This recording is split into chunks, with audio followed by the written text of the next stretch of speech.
Tetapi satu hal memang ayah saya itu adalah lebih dulu untuk mengenal Isa Al-Masih. Memang dari keluarga yang taat, ya, keluarga Muslim yang taat dari keluarga ayah, dan memang itu punya seorang santri semuanya. Tapi beda memang dari keluarga dari seorang ibu adalah memang itu adalah biasa seperti itu. Tapi puji Tuhan, dengan berjalannya waktu, saya begitu banyak pergaulan seperti itu, dan memang tidak lain begitu. Saya seolah-olah memang tidak mempunyai pengharapan. Ya, nanti saya mau mati, masuk neraka pun juga tidak masalah begitu ya, karena memang kehidupannya tidak, seolah-olah tidak punya pengharapan. Jadi harapan itu benar-benar suram bagi saya pada waktu itu. Begitu. Jadi saya menikmati. Shalom saudara yang terkasih di dalam nama Tuhan Yesus. Baiklah, mari kita dengarkan kesaksian dari saudara kita yang dulu dia seorang Muslim, dan kini dia menjadi seorang penginjil, dan awal dia ingin masuk sekolah Alkitab. Nah, seperti apa? Mari kita simak sampai selesai. Shalom semuanya, saudara-saudara yang dikasihi oleh Tuhan. Perkenalkan, nama saya Ujang Jeni Saifullah. Saya dari Bandung, dari suku Sunda asli, dan saya seorang ayah dari kedua putri dan satu istri. Dan itu satu-satunya sampai selama-lamanya. Nah, mungkin karena saya memang dari latar belakang dari seberang gitu ya, dari namanya saja mungkin bisa nampak dan bisa terlihat gitu ya, Bapak Ibu Saudara-saudari. Ya, jadi saya sebelum mengenal Isa Al-Masih, memang saya dulu adalah seorang yang hidup di jalanan seperti itu gitu ya, hidup dalam lingkungan yang dimana mereka seorang yang tidak mengenal Tuhan begitu ya, karena memang saya seorang yang dari latar belakang Muslim begitu. Sebelum saya mengenal itu, memang kehidupan saya dulu seorang pemakai dan seorang pengedar begitu. Tetapi dengan berjalannya waktu, saya memang dari sejak kecil, bahkan dari sejak sebelum masuk sekolah pun juga, sebelum masuk sekolah SD, saya memang sudah ada di dalam lingkungan yang dimana mereka sudah berkecimpung dengan dunia rokok atau narkoba seperti itu, dan saya masuk di dalam lingkungan tersebut, sehingga saya di luar yang namanya kasih sayang dari seorang ayah, karena memang waktu itu ayah saya entah di mana gitu ya, tetapi puji Tuhan 2008 itu saya dipertemukan dengan seorang ayah kandung saya. Nah, tetapi satu hal, memang ayah saya itu adalah lebih dulu untuk mengenal Isa Al-Masih. Memang dari keluarga yang taat, ya, keluarga Muslim yang taat dari keluarga ayah, dan memang itu punya seorang santri semuanya. Tapi beda memang dari keluarga dari seorang ibu adalah memang itu adalah biasa seperti itu. Tapi puji Tuhan, dengan berjalannya waktu, saya begitu banyak pergaulan seperti itu, dan memang tidak lain begitu. Saya seolah-olah memang tidak mempunyai pengharapan. Ya, nanti saya mau mati, masuk neraka pun juga tidak masalah begitu ya, karena memang kehidupannya tidak, seolah-olah tidak punya pengharapan. Jadi harapan itu benar-benar suram bagi saya pada waktu itu begitu. Jadi saya menikmati dunia ini, apa yang diberikan, apa yang saya nikmati. Tetapi memang ada satu kekosongan hidup dalam hidup saya pada waktu itu, di mana saya dalam merenungkan pada waktu saya di Jakarta kerja. Waktu itu memang saya sempat bekerja di Istana Merdeka pada waktu zamannya Ibu Megawati pada waktu itu, tapi tidak lama di sana. Setelah itu saya sempat berjualan juga di Jakarta, di Jalan Haji Juanda, persis di depan Bank DKI. Namun singkat cerita, pada waktu itu kakak saya menelepon untuk pulang ke Bandung, dan memang kakak kandung saya lebih dulu juga mengenal, karena memang bertemu dengan seorang ayah, dan singkat cerita kakak kandung saya pun juga mengenal Yesus.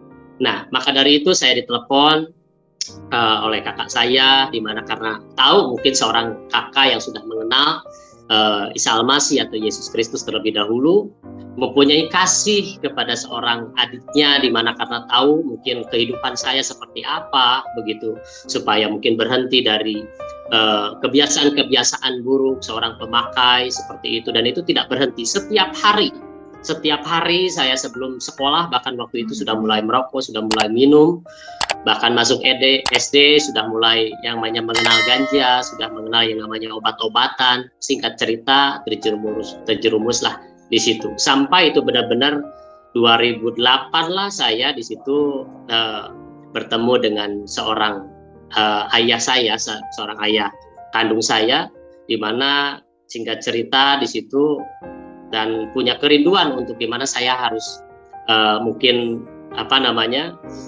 untuk masuk gitu kan, dimana ke tempat yang dimana supaya saya berubah begitu ya. Ya mungkin katakanlah itu tempat dimana untuk pembentukan kehidupannya. Nah seperti itu, mungkin kira-kira seperti pesantren lah kayak gitu. Tetapi setelah itu saya masuk setelah ketemu 3 hari dengan ayah saya, lalu saya diajak ke sekolah Alkitab begitu ya. Tetapi itu bukan dikatakannya bukan sekolah Alkitab, tetapi itu adalah dimana supaya hidup kamu berubah, hidup kamu benar-benar punya masa depan yang cerah. Tetapi setelah saya masuk ke sana, ternyata bukan seperti ya pesantren begitu, tetapi ternyata itu adalah sekolah Alkitab, di mana di dinding sana ada gambar Yesus dan sebagainya begitu. Dan memang pada waktu itu saya menolak, awalnya saya menolak dan saya berontak, kenapa saya seperti lebih baik saya sengsara daripada saya masuk Kristen dan saya masuk neraka begitu.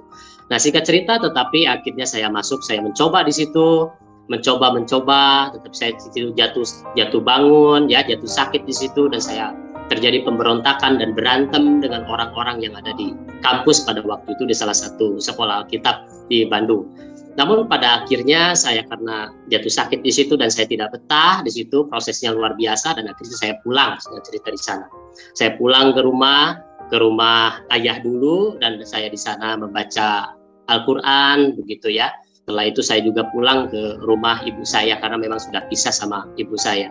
Nah, singkat cerita saya sembahyang pada waktu itu di sholat Isya gitu ya, dan saya sembahyang wiridan di sana, yang lain pada pulang dan saya masih berdoa di sana untuk meminta ampun kepada Allah, itu meminta ampun kepada Tuhan bahwa saya masuk kepada sekolah Alkitab dan saya membaca Alkitabnya orang Kristen begitu, dan saya itu merasa berdosa, benar-benar saya merasa berdosa dan saya merasa menjadi seorang kafir di situ. Dan akhirnya saya berdoa kepada Allah itu, ya Allah, ampunilah segala dosa dan perbuatan kami, segala kekilafan kami sudah masuk ke gereja, kami sudah membaca Alkitab yang punya orang Kristen, saya sudah menjadi orang kafir, kiranya pintu pengampunan itu terbuka bagi kami ya Allah sebagai hamba-Mu. Dan saya sambil menangis, dan setelah itu ada suara yang nyaring itu memanggil saya untuk kembali kepada sekolah Alkitab tersebut.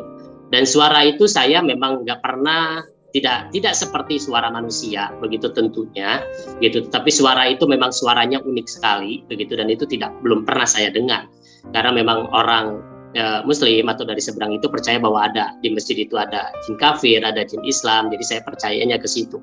Tapi itu memang beda suaranya, membawa saya itu hati dan pikiran itu membuat saya bingung begitu ya, membuat saya bingung dan membuat saya penasaran begitu kan. Jadi terombang-ambinglah saya di situ, penuh dengan kegelisahan hati saya.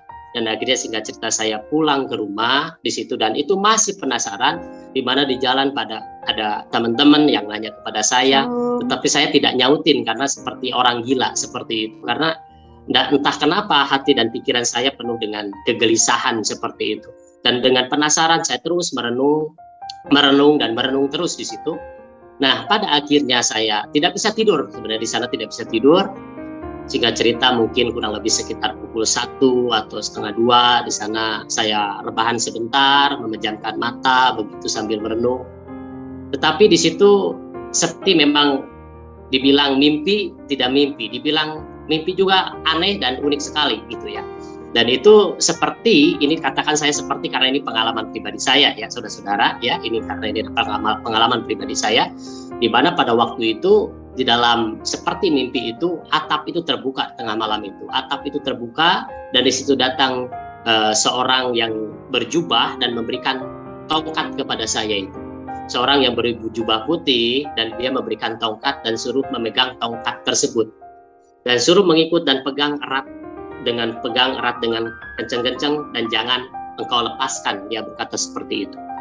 Dan akhirnya singkat cerita saya dibawa ke kedua alam, tapi itu saya sadar dan tidak sadar, tetapi itu sepertinya roh gitu ya, roh bukan fisiknya tetapi rohnya. Nah, maka dari itu roh saya itu seperti benar-benar melayang di sana, dan saya melihat di mana saya dapat melihat dalam roh itu, melihat fisik saya di bawah gitu kan. Dikira saya itu memang mati begitu saja. Nah, akhirnya saya dibawa ke dua alam, di mana itu alam itu adalah alam yang terang, dan itu alam yang benar-benar tanah lapang begitu ya, tidak ada pohon, tidak ada apa-apa, jadi tidak benar-benar itu alam yang terang, itu tidak ada apa-apa di sana. Jadi semua sejauh mata memandang aja begitu. Tetapi di situ memang ada tahta gitu ya, ada tahta di sana. Nah, di mana tahta itu seperti ada lingkaran bulat begitu, di mana di situ ada kursi gitu ya, seperti kursi kerajaan seperti itu. Tapi memang tidak ada orang di sana, tidak ada orang, hanya satu pribadi itu. Setelah inilah tempatku di mana aku berada sekarang. Jika engkau mau mengikut aku, inilah tempat di mana engkau pun juga akan bersama-sama dengan aku. Nah, setelah itu dia membawa saya memperlihatkan di tempat yang gelap. Di situ ada satu gerbang besar begitu ya, gerbang besar di sana. Setelah gerbang besar itu terbuka dan diperlihatkan, itu adalah alam gelap. Di sana tidak ada satu titik terang pun atau cahaya pun di sana.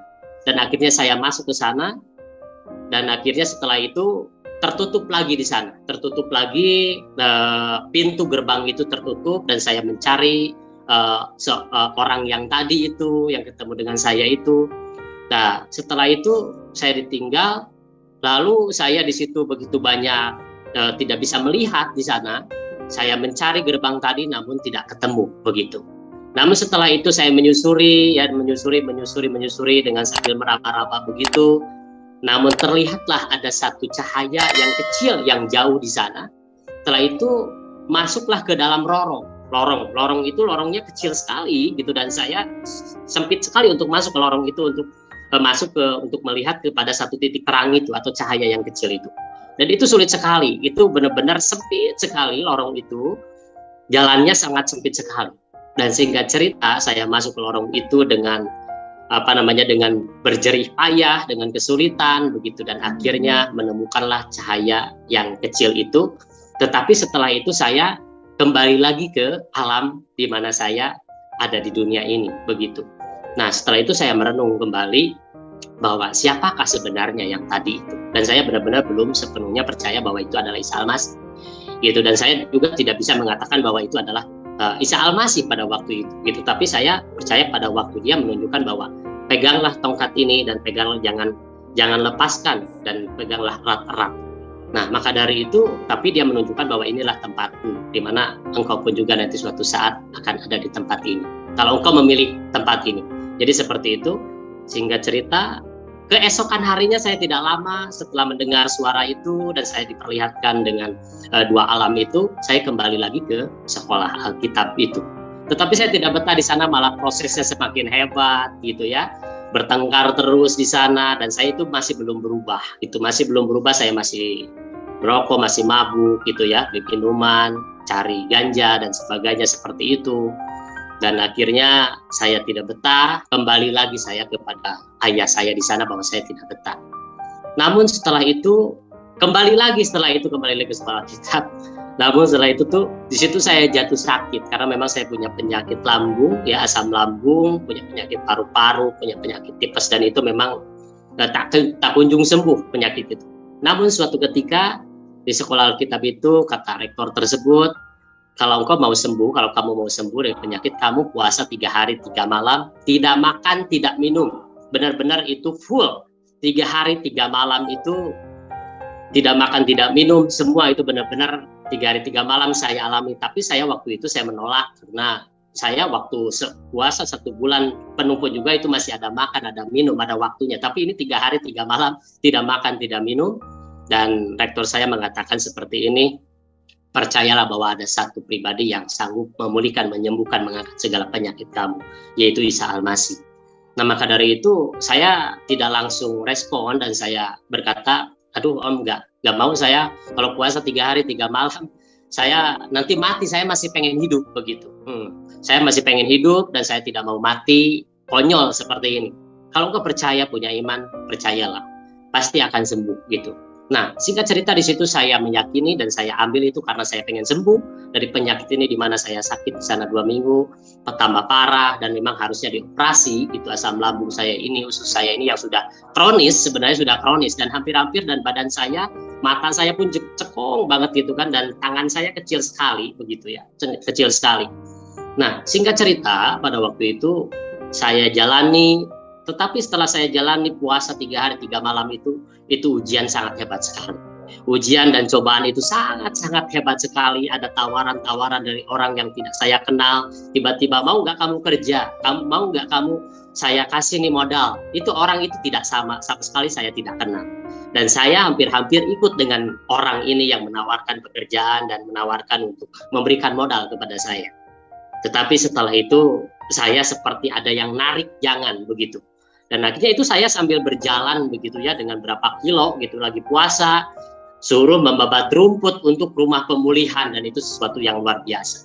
Nah, singkat cerita, saya dalam 3 hari setelah itu saya lewati semuanya, lewati puasa 3 hari 3 malam itu, tidak makan tidak minum, dan waktunya saya mau berbuka puasa, saya jatuh pingsan, saudara-saudara. Saya jatuh pingsan di situ, dan pingsannya itu mungkin kalau yang lain mungkin pingsan hanya beberapa menit saja begitu ya.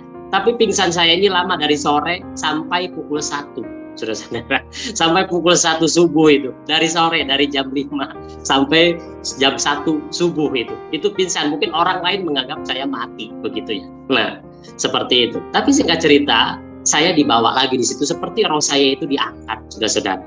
Seperti roh saya ini diangkat gitu. Dan singkat cerita pada saya bangun sendiri, saya siuman di situ kurang lebih sekitar pukul 1 itu, dan benar-benar itu penyakit saya itu seperti diangkat, dan rasanya itu benar-benar sakit, dan itu seperti saya berteriak di situ kesakitan. Tapi setelah itu saya merasakan ada sesuatu yang memang tidak ada lagi penyakit, tidak lagi kesakitan dalam diri saya itu, dan saya klaim di situ bahwa saya sembuh. Nah, setelah itu disitulah titik awalnya saya benar-benar mempercayai bahwa ini adalah Isa Al-Masih yang menyembuhkan, memulihkan, yang mengangkat segala penyakit saya itu. Tetapi tidak berhenti di situ, Bapak Ibu saudara-saudari yang dikasihi oleh Tuhan. Saya tidak mengalami satu perubahan di situ, gitu. Saya hanya menikmati mujizatnya saja. Itu tidak terjadi perubahan dalam hidup saya, dan iman saya, keyakinan saya belum sepenuhnya arah kepada Isa Al-Masih atau Yesus Kristus. Saya masih hidup di dalam dunia seperti ya pemakai begitu. Saya masih memakai gitu ya. Itu masih memakai saya itu. Nah, tetapi singkat cerita setelah itu ayah saya datang gitu ya, dan pada waktu itu ada baptisan massal begitu, dan saya ikut di sana. Baptisan massal itu 2008, masih 2008. Nah, maka dari itu saya mengambil keputusan tanpa ada satu paksaan begitu. Saya mengambil sebuah keputusan untuk menerima yaitu Isa Al-Masih sebagai Tuhan dan Juru Selamat. Setelah itu dibaptis, tidak lama setelah itu, dan saya tidak betah di Bandung karena ada satu ketakutan pada waktu itu, ada ketakutan, takut ketahuan, di mana nanti keluarga saya, saudara-saudara saya, ketika saya menerima Isa Al-Masih sebagai Tuhan dan Juru Selamat, pasti tentunya saya akan mengalami penolakan, dan itu ketakutan yang luar biasa. Sehingga itu saya terjadi bohong kepada saudara-saudara saya, kepada orang tua saya, begitu ya. Kepada teman-teman saya banyak berbohong karena mengiring Tuhan, dan itu adalah satu dosa yang pada waktu saya lakukan karena ketakutan itu. Saya tidak terus terang gitu karena ketakutan. Nah, tetapi singkat cerita akhirnya saya ke Tawangmangu, saudara-saudara, ke Solo ya, ada sekolah teologi di sana di Solo, dan akhirnya saya di sana sekolah. Nah, tetapi di sana itu saya tidak berhenti di sana, malah tambah parah lagi kehidupan saya itu. Bukan semakin membaik ketika saya masuk ke dalam sekolah teologi gitu ya, bukan semakin membaik, bukan semakin berubah, tetapi semakin parah kehidupan saya, pergaulan saya, ketemu dengan orang Ambon, ketemu dengan orang Batak begitu ya, ketemu dengan orang Papua begitu, ketemulah dengan orang-orang yang dulunya pemabuk lagi di saat saudara-saudara ya, di STT itu saya mabuk lagi, keluar lagi, cari lagi narkoba, cari lagi ganja, cari lagi minum-minuman dan sebagainya. Itu semakin parah kehidupan saya itu. Nah, tetapi setelah itu ada praktek lah, dan saya praktek lah di Semarang, di sebuah gereja lokal di sana. Nah, singkat cerita, di sanalah titik balik di mana saya benar-benar meninggalkan semua dan melepaskan kebiasaan buruk, dan itu memang tidak mudah karena jatuh bangun. Tetapi ketika saya berkomitmen, Itu perlombaan, ujian, godaan itu semakin hebat sekali. Itu tawaran demi tawaran itu semakin hebat. Tetapi saya terus berjuang bahwa saya harus berhenti. Saya terus berkomitmen walaupun itu mengalami kegagalan dan kegagalan terus. Tetapi saya tidak pernah berhenti di situ. Saya terus mencoba. Dan akhirnya saya mohon kepada Tuhan, Tuhan mampukan kami. Kuatkan kami, berikan kami kekuatan dan kemampuan agar kami tidak lagi jatuh ke dalam dosa yang sama, ke dalam lubang yang sama. Dan singkat cerita, saya berhentilah di situ dan saya bergaul dengan orang-orang yang memang tidak merokok, tidak mabuk di situ, dan akhirnya ada dalam komunitas iman di situ. Singkat cerita, disitulah saya memang benar-benar berhenti di situ, bisa melepaskan semua kebiasaan-kebiasaan buruk, ya, kebiasaan-kebiasaan semua rokok, narkoba, ganja dan sebagainya. Disitulah saya mulai merasa bertumbuh, mulai merasa bahwa ini adalah, disitulah titik balik saya benar-benar mempercayai bahwa Isa Al-Masih, Yesus Kristus itu adalah Tuhan dan Juru Selamat. Itu yang sebenarnya titik baliknya itu. Pada waktu saya mengalami mujizat itu, saya benar-benar belum mengalami di mana misteri ilahi yang saya alami itu belum, gitu ya. Tetapi melalui di mana saya mengalami perjumpaan secara pribadi, melalui keintiman dengan Tuhan, saya merasakan ketenangan, saya merasakan kedamaian, dan akhirnya saya di situ merasakan ada satu kepuasan pribadi gitu, bahwa ketika saya datang kepada Tuhan, wah ternyata hanya Engkaulah satu-satunya kepuasan hidup saya. Engkaulah satu-satunya yang dapat di mana adalah satu-satunya pelabuhan dalam kehidupan saya. Tidak ada jalan lain selain daripada jalan yang telah diberikan untuk saya di situ. Nah, maka dari itu, tetapi satu hal, saya bukan karena kekuatan dan gagah saya, tetapi kalau bukan Tuhan yang menarik saya, gitu kan. Maka dari itu ada satu ayat yang mengatakan di dalam Injil Yohanes pasal 6 mengatakan bahwa tidak ada seorang pun yang dapat datang kepadaku jikalau ia tidak ditarik oleh Bapa yang mengutus aku, dan ia akan kubangkitkan pada akhir zaman. Jadi kalau bukan Bapa yang menarik saya, itu siapa lagi? Siapapun itu. Tetapi kalau itu adalah satu anugerah Tuhan, itu adalah satu yang dimana Tuhan yang menarik saya. Ya, saya pulau itu artinya adalah pedangnya Allah, gitu kan, atau alatnya Tuhan kalau di kita itu ya. Saya pulau itu adalah pedangnya Allah, dan itu memang Tuhan punya rencana yang indah. Demikian kesaksian yang sungguh luar biasa ini. Semoga saudara kita semakin dikuatkan dan kita semakin percaya. Kiranya melalui kesaksian ini yang semakin sudah percaya namun tidak berani untuk mengambil keputusan. Baiklah, demikian, dan kita akan sampai jumpa lagi di video-video berikutnya. Amin.